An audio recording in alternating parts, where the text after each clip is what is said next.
Good evening. For WRCO News, I'm Joanne Krulotz. Fire danger is high across Wisconsin today. The DNR is enforcing burn bans in many areas due to dry conditions caused by a lack of precipitation the past month and the drying of vegetation this fall.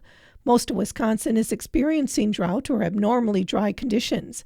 Richland County and the surrounding area is currently considered to be in a moderate drought condition. The fire danger is also high. The combination of low relative humidity, gusty south winds, and dry fuels will result in elevated fire weather conditions this afternoon across southwest into central Wisconsin. Afternoon relative humidity values will fall into the lower to mid 20%, with south winds of 10 to 20 miles per hour, gusting from 25 to 35 miles per hour. Under these conditions, fires will start and spread easily. Due to fire weather conditions, burning is not allowed today. All DNR-issued burning permits are suspended. Burning in barrels, debris piles, and grass or wooded areas with your DNR annual burning permit is prohibited. Campfires, though strongly discouraged, are allowed if used solely for cooking or warming purposes, but please use extreme caution. Consider having small campfires in a designated fire ring or device in the evening hours to avoid burning under elevated fire conditions typically found during the day. There have already been 8 wildfires this week across the state. You can visit the DNR's website to see the most recent dashboard. Senator Tammy Baldwin is pushing the USDA to assist western Wisconsin farmers affected by the sudden closure of a Minnesota-based poultry producer, leaving farmers on the hook for feeding tens of thousands of chickens. Baldwin said in her letter that the USDA should provide financial assistance to affected farmers and promote legislation to avoid the situation in the future. Minnesota and Iowa state governments were able to help farmers, but no such law existed for this situation in Wisconsin. State Senator Joan Ballweg has been honored by the Wisconsin Counties Association with a WCA Outstanding Legislator Award for her work on behalf of county government during the 2023-24 legislative session. The WCA Outstanding Legislator Award is handed out biennially to a select group of legislators who have represented county interest in both the legislature and in their districts. These legislators have demonstrated leadership for counties on key issues, legislation, and the state budget. WCA represents the interest of county government both on the state and federal levels and is based in Madison. For more information, visit wicounties.org. The city of Green Bay is not exactly leaping to extend the Packers' Lambeau Field lease, so the team is asking the Green Bay Professional Football Stadium District to step in.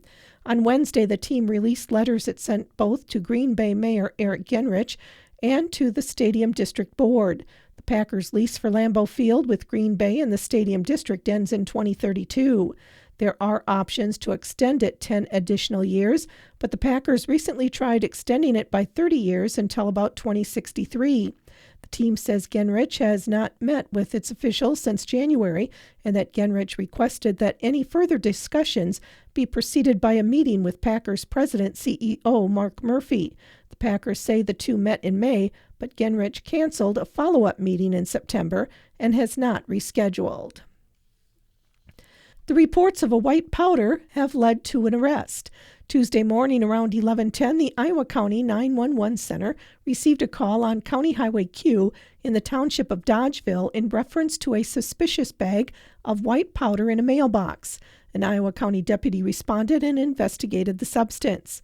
Around 12:15, the Iowa County 911 Center received a call on East North Street in the city of Dodgeville regarding a suspicious bag of white powder in a mailbox.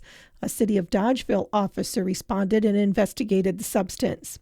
In both cases, law enforcement was able to remove the bag and test the substance.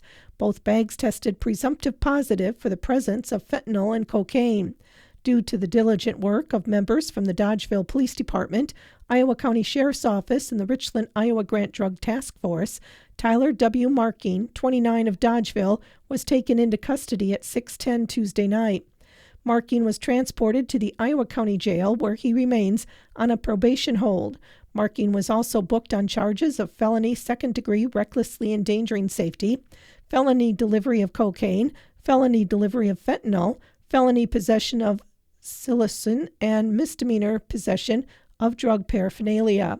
The investigation shows that this was a targeted act and there is no known danger to the public.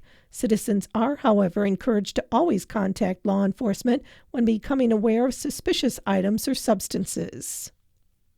It's Cranberry Farmer Appreciation Week. Think about all the hardworking farmers who have shaped the state's agricultural landscape for generations.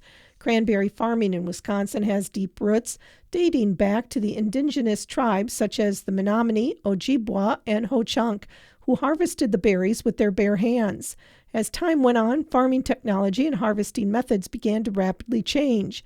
Now producing 60% of the nation's cranberry supply, for 29 consecutive years, the state has held the title for top cranberry producer in the U.S., making the fruit a key player in the state's economy. The spotlight shines on these dedicated farmers this week as their commitment to sustainable practices ensures that cranberry farming remains a cornerstone of Wisconsin's heritage for generations to come. And this growing season, cranberry farmers had to deal with many different weather variations. As harvest is now underway, farmers across the state say they have been pleased with the plant's product this season. The Wisconsin Department of Natural Resources reminds hunters and the general public that the 2024 pheasant season opens at 9 o'clock Saturday morning and runs through Sunday, January 5th. The opening weekend has a daily bag limit of 1 rooster per day. Starting Monday, the daily bag limit increases to 2 roosters per day. This limit remains in place for the remainder of the season. The DNR plans to stock approximately 75,000 pheasants from the state game farm on over 80 properties statewide. Depending on production levels, pheasants are released once before the pheasant hunting season and up to twice a week for the first 2 or 3 weeks of the season. After that, birds are released about once a week until the 9-day gun deer season opens November 23rd, and stocking resumes once per week on only a handful of properties following the 9-day gun deer season. Hunters can use the DNR's Fields and Forest Lands interactive game bird hunting tool to locate properties stocked with pheasants. The tool also allows hunters to use aerial maps, topography, and measuring tools to identify areas of interest and make their trips more productive and enjoyable. For more information, including complete pheasant hunting regulations, shooting hours, and helpful tips, visit the DNR's pheasant hunting webpage. Greater Richland Area Cancer Elimination, known as GRACE, will hold its annual meeting tonight at the Phoenix Center in Richland Center. All teams are encouraged to attend to receive plaques and plates. Research checks will also be handed out. All are also encouraged to attend to hear a special fundraising announcement. A free will lasagna meal will also be available from 5 to 6.